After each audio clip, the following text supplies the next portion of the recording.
The 6 to 7 Figure Show, episode 50. Let's hit it. Broadcasting from the Valley of the Sun outside Phoenix, Arizona. This is the 6 to 7 Figure Show.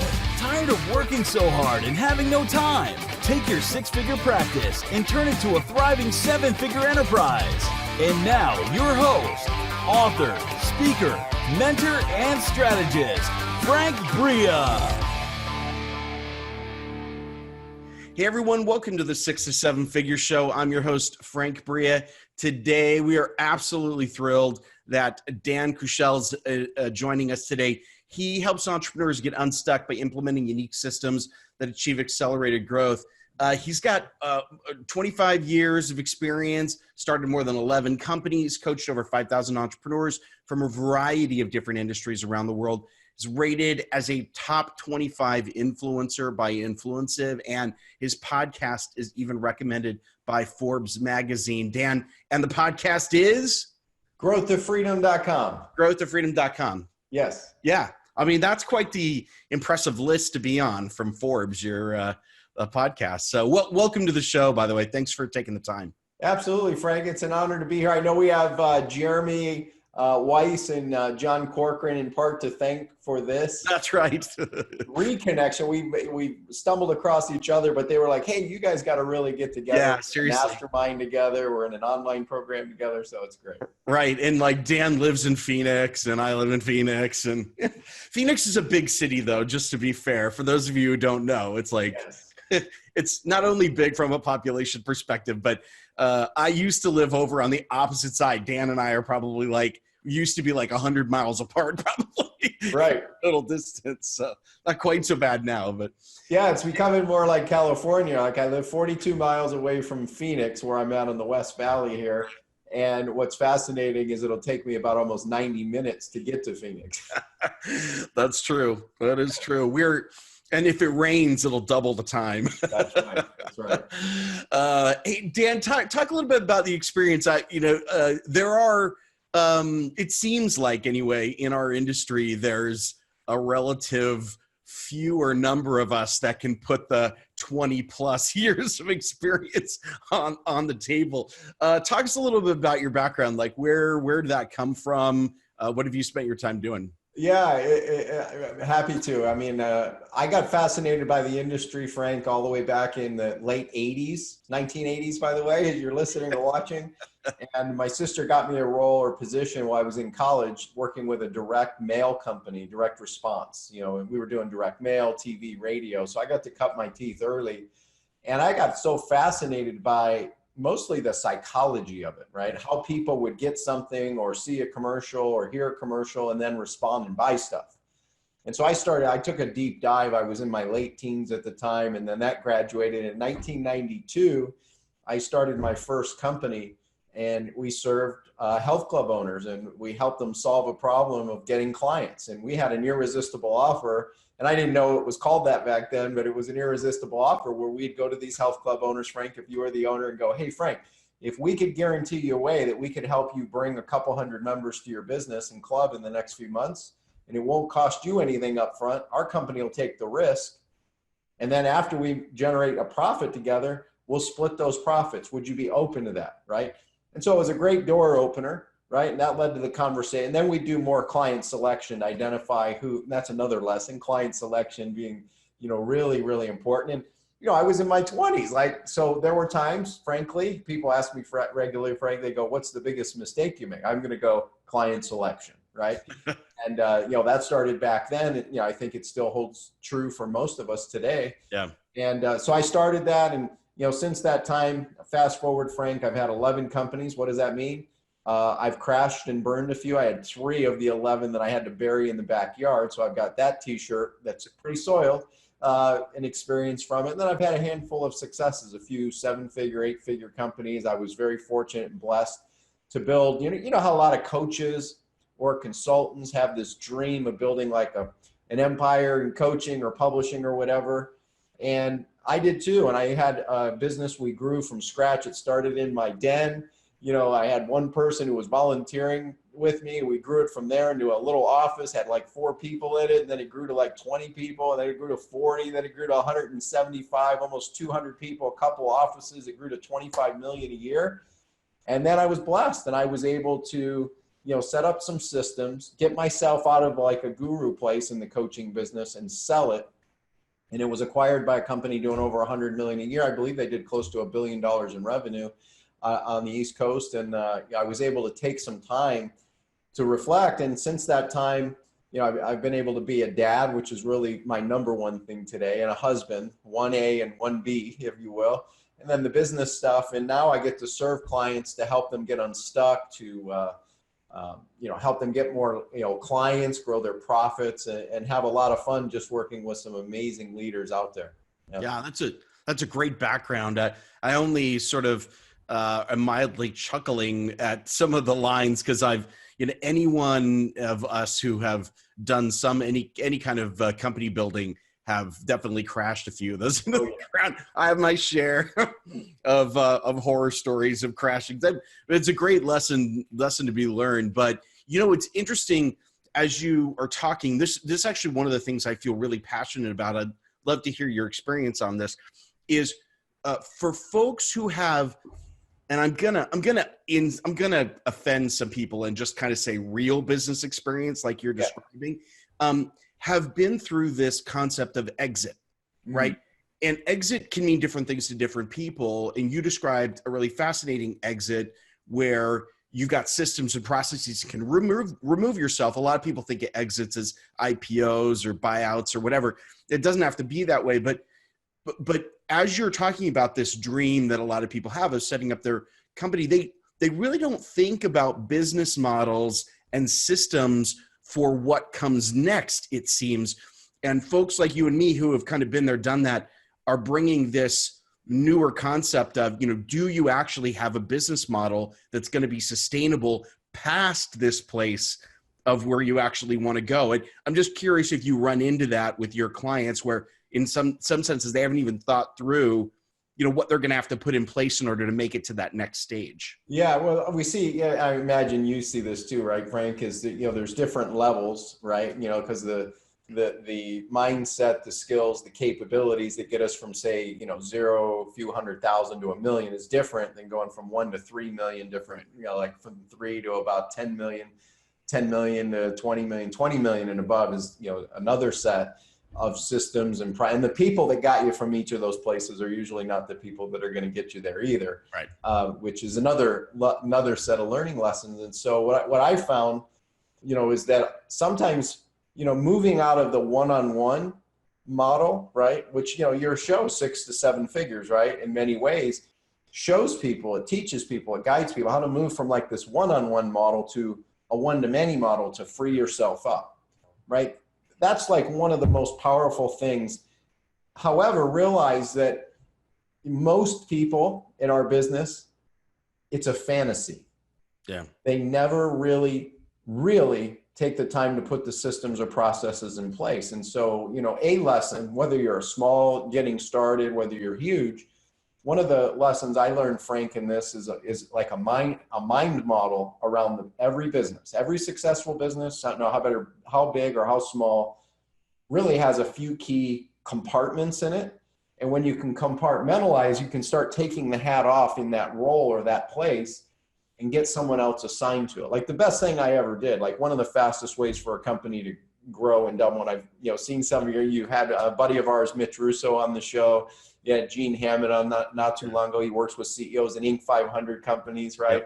Yep. So again, the capabilities, but regardless of the size of your business right now, if you're new, if you're in the 6-figure, 7-figure, even 8-figure plus, you've got a few compartments. Number one is chances are you are the visionary, you're the creator, you're the innovator, you're disruptive. You probably love shiny new objects. Probably, I won't speak for Frank, but I know I do. That's why I had 11 companies. No. I'll tag myself on that one for sure. Yeah. So embrace that, by the way, in yourself. You don't have to go become like an analytical freak. You can bring someone in who can help support you in giving you what you want as it relates to that stuff, right? So it's the visionary, it's the creator, the innovator, right? Then you want to have, like, either a team or in the beginning, it's essentially someone who can help you implement, right? This could be looked at like, my favorite role is a project coordinator for most visionary types. Project coordinator will save your life. It'll save your business. If you get a good one, you'll struggle and, be feeling like you're having to work 100 hours a week if you don't. And I've been on both sides of that. So I really feel like I understand that DNA. And it's hard to let, and the number one thing, Frank, I don't know if you found this to be true at all levels, man. Even the 8-figure people who've kind of figured some of this stuff out, hardest thing is letting go. Oh yeah. Letting go, sure. Right? And especially in like consulting, coaching, training, intellectual property, publishing and such. So it's that second layer is that we'll call it the implementer. Then you've got the department.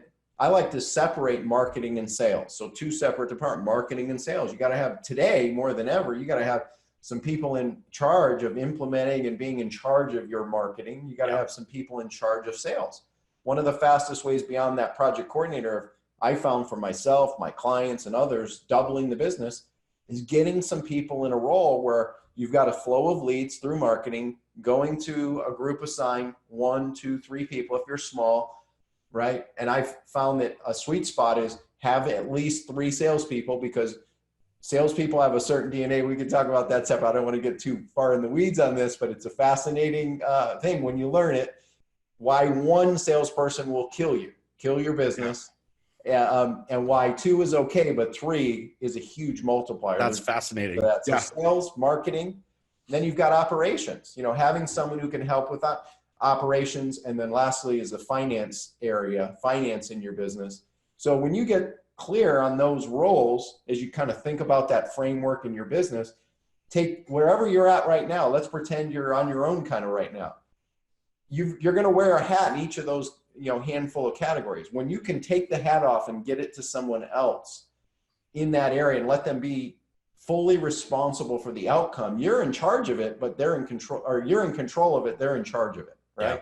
Yeah. That's when the game can start to change. It's, I learned this the hard way. I crashed a few companies before I got to the one that I ultimately built. But the best thing I ever did, I got to a place, Frank, where I did let go. It wasn't easy. I did it kicking and screaming. I paid a lot of people to help me through the process, coaching, mentoring, different groups and experts that I associated with. And I did it kicking and screaming, frankly.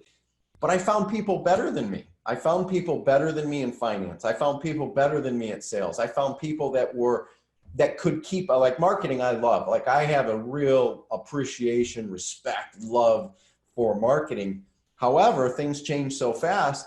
You can be in charge and in control, but have a team that really are badass doing what they do to help you with the marketing pieces. And that's where the real leverage. Okay, at our peak, we were generating over a couple thousand new clients a week through our educational products that then led into our coaching business, right? At our peak, when we sold the company, we had generated over 200,000 clients, right? Yeah. Our list, size was over 1.5 million people, through our model, through our focus, right? That didn't happen because I was the one doing it all. I can assure you that we had some really great people. Anyway, it's a few things. Yeah, no, it's hard to keep that infrastructure going on your own. I think people who have never been there, done that, they can't see that that's actually a lot of, plates to keep spinning in the air. You said something though, Dan, that I want to touch on, which to me is like the classic differentiator between a CEO leader and a naive entrepreneur. And I'm just going to kind of, make those distinctions.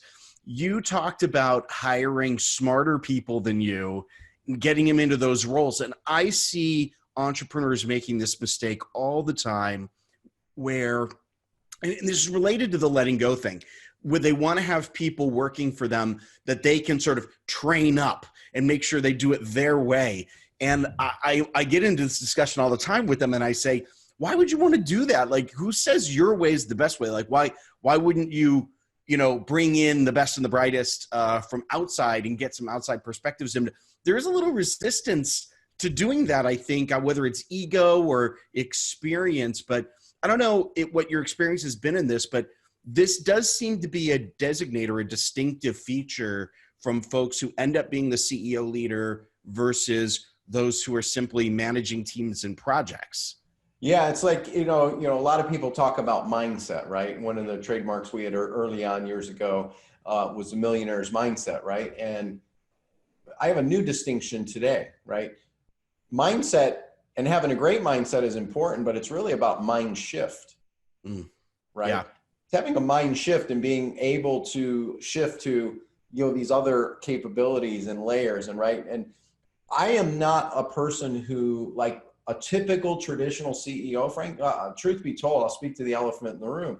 I don't see myself like your typical, because I don't like admin stuff. I don't like the management kind of piece of, but I love the visionary creating stuff, and I love the innovative stuff, and I love coaching people, right? And like, there's a way to create the right framework in your business to become the CEO that you love being as a coach, visionary innovator, and not have the weight of like all this management stuff, right? We have a checklist that I built for me years ago that I shared, and I'll be happy we can make it available if you want here as well. That kind of just takes people through a framework of, like, for me, I use it even now. I got it right over here on my wall, that I just use it as a checklist that, just make sure I'm doing certain things with the team and getting certain numbers and all these things. Some of the admin things that I don't love, I use the checklist to help keep me on track and make sure the things I need to do to run the businesses correctly. And I found that clients who use this love it, especially if they're the creative DNA, the visionary, the leader type. So that's one part.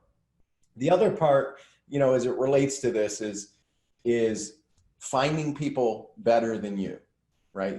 Which you brought up. And like I said, I had a hard time with that in the beginning, but I'm thinking of a couple, like a sales reps that I had in my, and we had about 120 sales reps at our peak, right? Out of the almost 200 team members.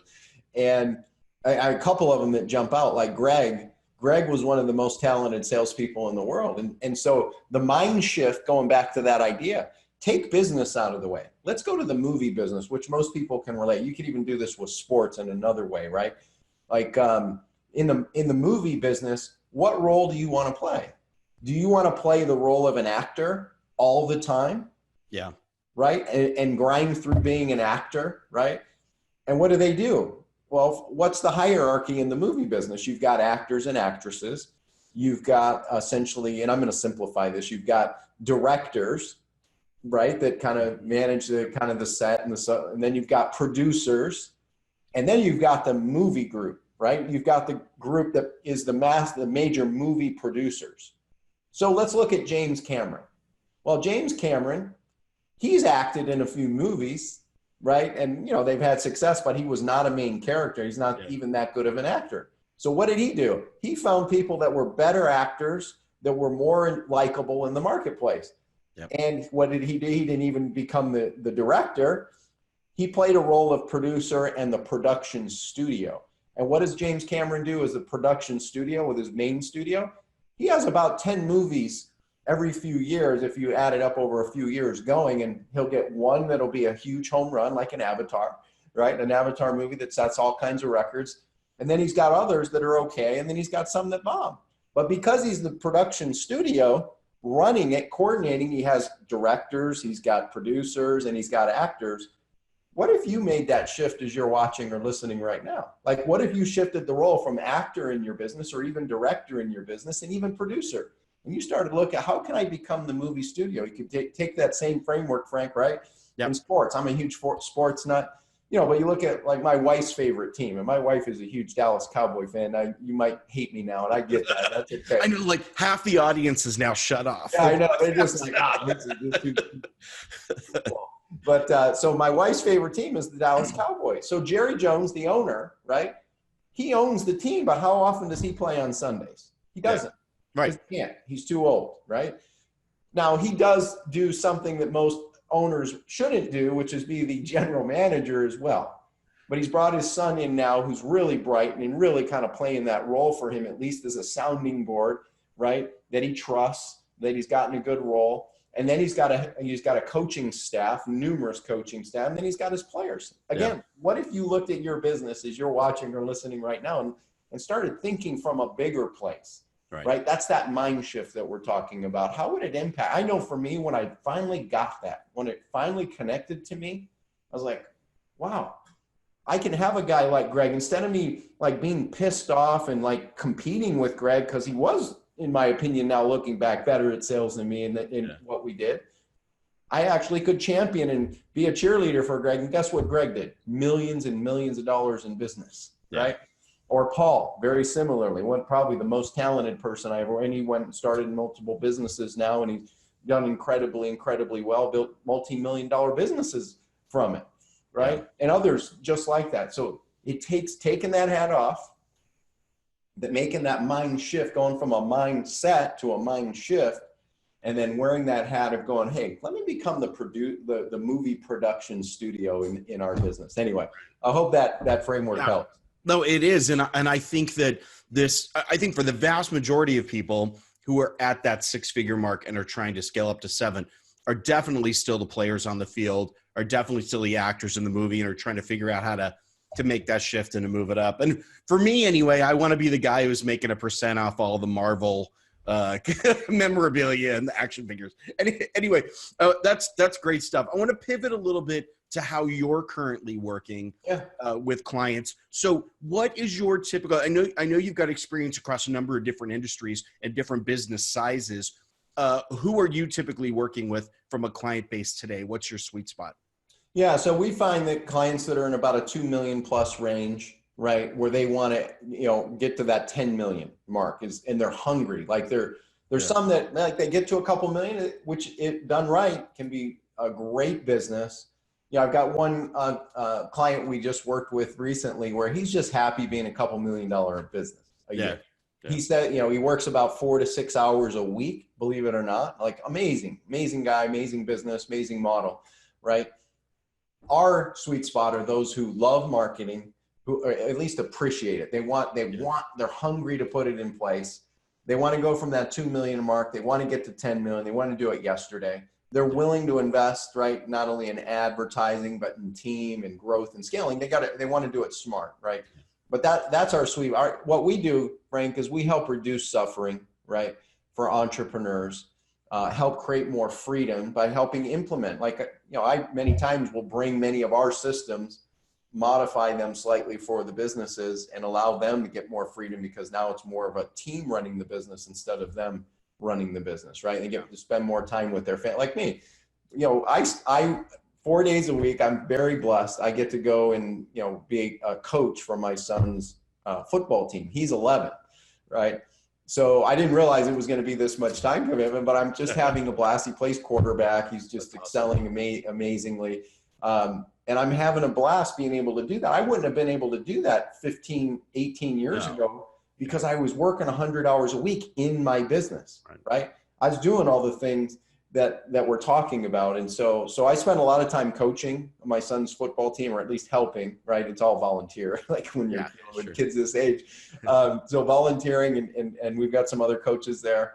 And then I work with these clients that are wanting to grow and scale, and potentially even set up to exit, at least to free themselves up with less stress. And where we excel most too, Frank, is helping implement the sales and marketing match. Because a lot of people confuse marketing and sales. Sure. Right. And they are separate. And what I have found that I have a superpower, we have a team of people that help implement for the companies, is we create a bridge between the marketing and sales. So if it's clunky, which I don't know, you've probably seen this too. Most companies have clunky marketing and sales. Yeah. And then when you start to grow, one of them usually works, but the other one kind of doesn't really work well together. Yeah. We help connect the dots to get them to play together and create that bridge so that when you can create the right bridge between your marketing and sales, you get optimum results, exponential growth, and a lot of other things. That's great. I mean, that's a really great area to be working in. But my experience is that, as you pointed out, smaller companies don't have this distinction. I mean, I think mentally they know they're different things, but they don't act like they're different things. And so there's this just blending of stuff, and it gets a little, mishmashy. Yeah. But then larger companies have the problem that you just cited, which is, I mean, I've sat in plenty of conference rooms as a consultant listening to the sales and marketing team point fingers at each other as to whose fault it all is. And you realize that they literally don't have any other form of communication except for this weekly sales update meeting where they just blame each other for why it's not working. But like literally that's it. So it's a really, really important thing. I think people underestimate the importance of having good independent functions and having them communicate, especially at the level of the companies you're working with. Yeah. And then, the other thing, even at this level, there's a lot of, we're blessed, like one of our recent client situations, Joe Polish, Genius Network. And, Joe was always successful and profitable in his business. And then we got a chance to team up. I was a client of Joe's, for a lot of years in his program, his coaching or his mastermind called Genius Network, $25,000 a year program, it's a high profile kind of group. And, at the time, Joe was already successful, profitable, but he wanted to and he's a really brilliant marketer. He loves marketing, but, like a lot of business, he wanted to free himself up. Sure. So we were able to go in and help Joe triple the business in just a short period of time. We were helping him able to grow his profits by close to 15 times by implementing, these kind of things and creating a system. People go, well, what was the biggest thing that you did? Well, we brought him more predictable leads on a regular. He had 37 candidates a year before we got there, which, still made it very profitable and prosperous. And he has great retention and referrals, right? Yeah. 37 leads. We turned on our method and we helped him generate over 100 lead candidates a month.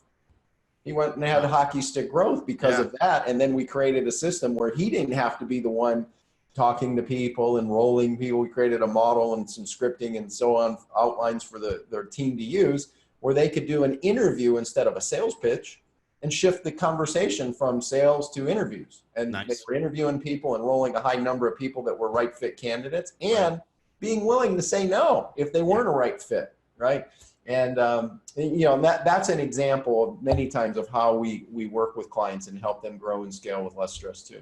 Well, and that shift from sort of, the pitch sale to the we're qualifying you kind of sale, I think is, at least as I've seen, one of the really important outcomes of having the marketing and sales teams connecting the dots and working as a team on their different things. Because by the time, the marketing department has done their job, which means that the sales department's job is easier.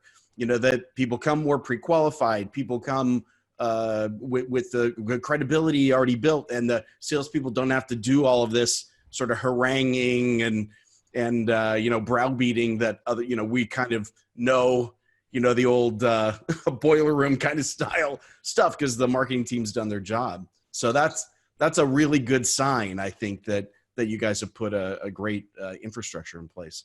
Thank you. Yeah. And, and what's fascinating, Frank, is, a lot of times when we don't know, right, it creates, whether we call it out as this or not, it creates fear, right? Yeah. The unknown, the uncertainty creates, paralysis, right? And paralysis is, the old adage goes is analysis, right? And over-analysis creates paralysis. So how do you move from being unstuck is, getting clarity is huge. Like, knowing your numbers, like what does it cost to generate a client? Like I am shocked at how many successful, and I won't mention names, but how many successful entrepreneurs that we work with. We have, about a dozen private clients that are, if I mentioned their name, you would know. Yeah. But I can tell you that more than 80% of them didn't know their numbers when we started, and they were profitable, successful, right? And all these sorts of things. Yep. And then when you do know your numbers and what it takes, like, is a simple one. Like, let's pretend you're just getting started and maybe you're going to play in a game of paid advertising, right? As you're watching or listening right now. Well, you might have a wrong expectation of like, how do you get a lead magnet or list building tool out in the marketplace? And what does it cost to generate that lead? See, if you go in with an expectation, it's going to be 50 cents, for example, to generate this lead, but it costs you $7. Right. You're going to be like, holy shit, that's like, I'm going to go. Something is not working there. Yeah. Now, and here's the reality. I'm going to use some averages here for a couple things, but to generate a list building tool lead, many times will be about $5 to $7. Mm-hmm. Yeah. Right. The key is, what do you have on the back end of that to make it profitable. So if you don't know that number though, and you have that misunderstanding, what does it do? It creates freaking out. It creates fear, even in the most successful people in the world. Or how about a webinar? If you've heard, and Frank, I know you have your model and you do great work with your students, right? But if you go into a webinar model, right? And again, it does vary across the industry. But what we found is that you can make webinars work to generate a subscriber from cold to a webinar lead, right? Nothing in the middle. Somewhere in a range of $20 to $25 per lead. But if you go in and think, oh, I'm going to generate a lead for $1 and now it's 25 to, maybe sometimes, we've got clients that are very profitable company. I'm sure you do too, Frank, that are $40 and $50. Yeah. Right. So again, having the ability to work with someone like Frank or work with someone who can give you real insight and tell you the truth about like, what's it going to take? And then you can work your own, or maybe they just bring the numbers to you and go, here's what we found, kind of almost like what we're doing here. Like I've got one client right now, Frank, where to acquire a client to attend an event that they host costs them $987. Yeah. To generate that client, $987 to attend this event. Now you might go, holy shit, 180. So here's a big twist that I encourage you. And Frank has taught this in some of his work that I've researched as well. Be willing to spend more than your competition. Yeah. See, if you're willing to invest and spend more than your in a smart way, right? Now I'll get to the outcome here in a second, but in a smart way, you'll be able to outlast your competition, you'll be able to do more. And here's why this is so critical right now to work with people like Frank and others who are experts at this. In the next 12 to 18 months, business is going to change. Now, I don't share this with you to have you like freeze. Yeah. I share this with you, A, to get prepared, and B, to realize you are one of the most exciting times in history. Because what happens when we see a market suppress? What happens when we see the economy take a downturn? What happens when we see advertising costs skyrocket? Yeah. It basically wipes out all the average Joes. Right. Who have no real tolerance and no real business being in business. And it leaves it for you, if you're working with someone like Frank, the ability to go out there and crush it. Real wealth is built when the market goes down. Real wealth can be built when ad costs are doubling, because if you have it right, you can outlast and outspend and outprofit your client. It's not about what it costs to generate, it's what's the ROI. So this particular $987, he has an event model and he has a certain type of program that he offers. I won't go into we have NDAs with our clients and such, but $987 to acquire the client. They go through a 3-day experience. It's like so immersive and so interactive that people are transformed when they come out of this event for business. It's a business growth type training. When they come out of it, many times over 60% of the people that attend will go deeper with him in a higher level program. The average sale is about $87,000. Yeah. Value, right? Yeah. So $987 to generate, somewhere in a neighborhood of about 20 to 1 ROI. Yep. How would you, if you knew those numbers, they'll go in at cost to acquire and also the long-term value. That connecting those dots can be a game changer. Anyway, there's more. I get pretty excited, as you can tell, about this stuff, Frank. But you've given great insight into these numbers. I think for a lot of people, and I totally agree with you. I love this focus on the data and the return on investment. Is literally that's the first thing we do with our elite clients. We sit down and we build a cash flow plan, and I smiled again as you kind of said. There's a lot of people who you would know who don't know these numbers, because I can't tell you how many times I've had the entrepreneur say, I have never understood my business before until I got this. And a lot of people do have these misconceptions about what it costs to actually acquire a customer. And your numbers basically align with my experience as well. So that's great insight. I think you've laid it down for folks. We are unfortunately running out of time, so because I would love to continue this dialogue with you. We'll have to do it another time. But one last question for you. Well, two real quick. One, there's going to be a lot of people who are watching this or listening to this and thinking, geez, like Dan's got to be the guy I need to work with here, but we're not at the $2 million mark yet. So what is the number one thing that the folks who are growing to your marketplace should be working on right now if they've basically written your name down on a piece of paper and said, this is my goal, we want to be able to hire Dan? What should they be focused on?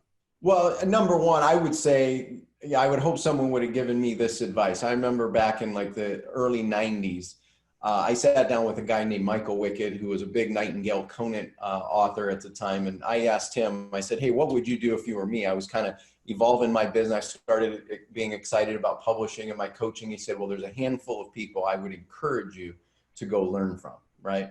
Now, what I would encourage you to do as you're listening or watching right now is find somebody like Frank, right? Or find somebody in your area, or find a group, or find a community where you can go learn from the best in the world, right? That'll save you so much time. Like my son who's 11, like I'm not his quarterback coach, right? I have gotten a quarterback coach that I've hired, 2 of them actually, that work with my son to help him. Now I am there to help support on off days when they're not available. Sure. But I know the right training because I'm working with the best coaches, right? One of them happened to work with the assistant coach who worked with Nick Saban. Like, how lucky am I? I'm so blessed.